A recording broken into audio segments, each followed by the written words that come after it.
Well, thank you very much indeed, Anne Widdicombe. And our final speaker is against the motion that the Catholic Church is a force for good in the world. He's the actor, broadcaster and author, Stephen Fry, a bit of an all-rounder really. Stephen can turn his hand to many things, very popular with his legions of fans. Stephen, let's hear your views, see how well you do in the popularity stakes with people in the Vatican.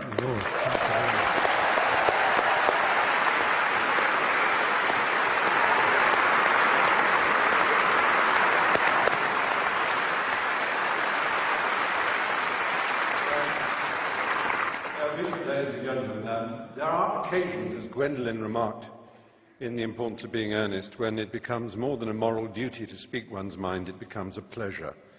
And this is one such occasion with my trusty hitch by my side.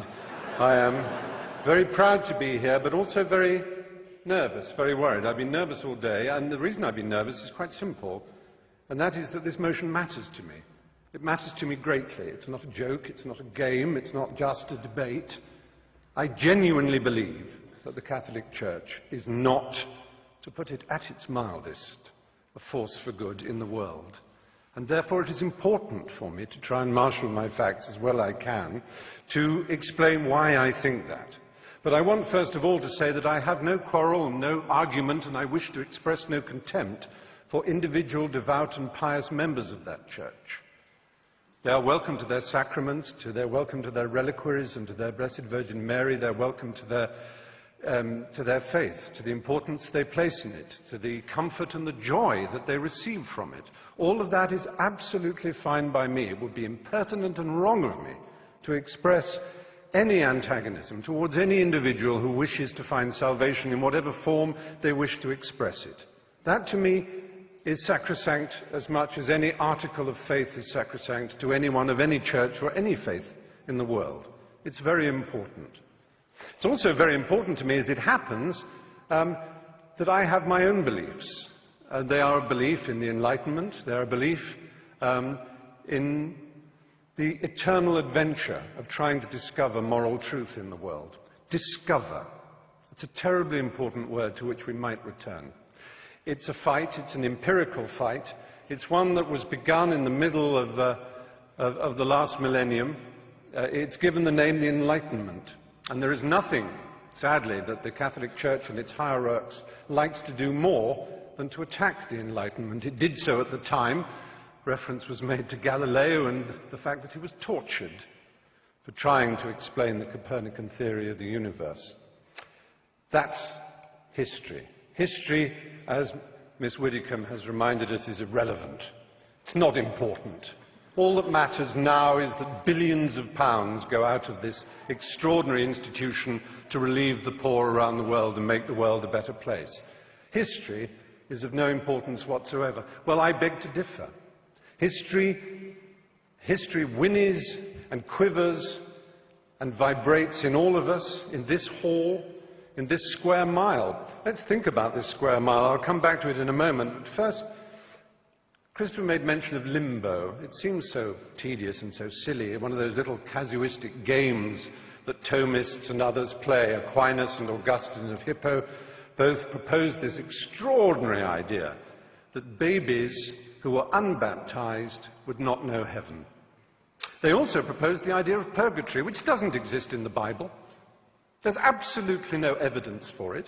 However, what an extraordinary, brilliant coup to imagine such a thing as purgatory. That a soul needs to be prayed for in order to go to heaven, in order to turn left when he enters the aeroplane of heaven and get a first-class seat. That he needs to be prayed for, and for many hundreds, indeed over 1,000 years, you'll be amazed what generous terms those prayers came at. Sometimes as little or as 2/3 of a year's salary could ensure that a dead loved one would go to heaven. And money could ensure that your baby, your dead child, your dead uncle, your dead mother could go to heaven. And if you were rich enough, you could have a chantry built, and monks would permanently sing prayers so that that existence in heaven for the child would go up and up and up until they were at the table of the Lord themselves. Now, all this is in the past and is irrelevant. I cede to Anne Widdecombe how irrelevant it is, except in one thing. This church is founded on the principle of intercession. Only through the apostolic succession, only through the laying on of hands from this Galilean carpenter, whom we can all admire, only from the laying on of hands to his apostles, to St. Peter, to the other bishops, all the way down to everyone consecrated in this room. Anyone ordained here will know they have this extraordinary power to change the molecules of wine into blood, literally, to change the molecules of paste bread into flesh, literally, and to forgive the sins of the peasants and the poor whom they routinely exploit around the planet. Only this church has this extraordinary principle that it is through these male priests, and only male priests, that this is given. It is a doctrinal fact. It is more than a doctrinal fact. It is a dogma. Extra ecclesiam nulla salus. Outside the church, there is no salvation. That is a dogma of the church that has been used to excuse all the missionary zeal, all the rape and torture of the Aztecs and the Incas, all the horrors of South America and Africa and the Philippines and the rest of the world, to which other churches and other cultures have also their guilt to admit. It's not unique to the Catholic Church, and I never said it was, and the motion doesn't say it was, or at least the opposition of the motion does not arrogate to the Catholic Church uniquely this sin. However, the particular nature of the exploitation of the poor, the vulnerable and the young. If I were to talk to a priest now, believe me, that priest would be the most worldly, charming, self-deprecating, snobbish in a Ronald Knox, Alfred Gilby sort of way. He would be lovely. He would smoke. Gosh, how daring. He would be a sort of ha-ha-ha priest, and the superstition and the nonsense that we read about of the church, it's absolute. Don't pay any attention, Stephen. Just join Farm Street or the Brompton Oratory and have a marvellous time as a Catholic, and everything is lovely and splendid. But be poor and ignorant, and my goodness me, every single detail of damnation and original sin and of any possibility of your complaining or asking to think for yourself.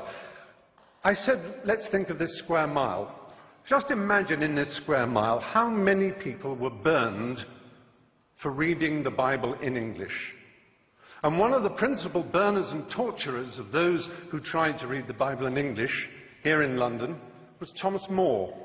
You may know if you've read the novel Wolf Hall, which won the Man Booker Prize just the other day.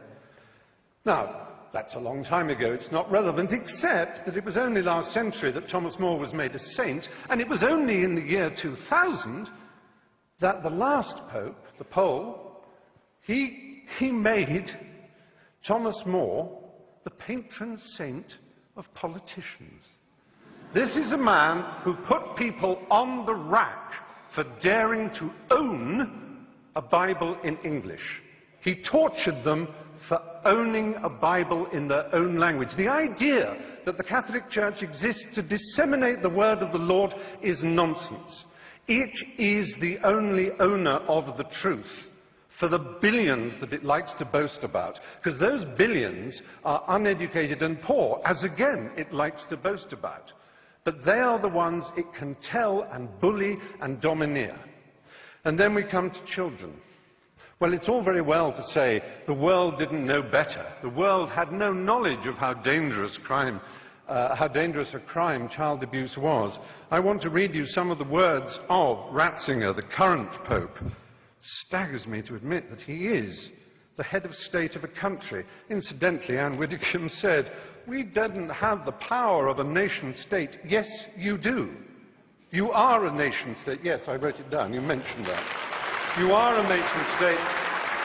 And it is no accident that the UN Cairo Population Conference, when they were trying to do something about the world's population spinning out of control, Vatican City, as a nation-state represented at that conference, made a joint statement with the Islamic countries of the world, notably the most extreme Islamic countries of the world, led by Saudi Arabia, and it began, "On behalf of the revealed religions of the world, ...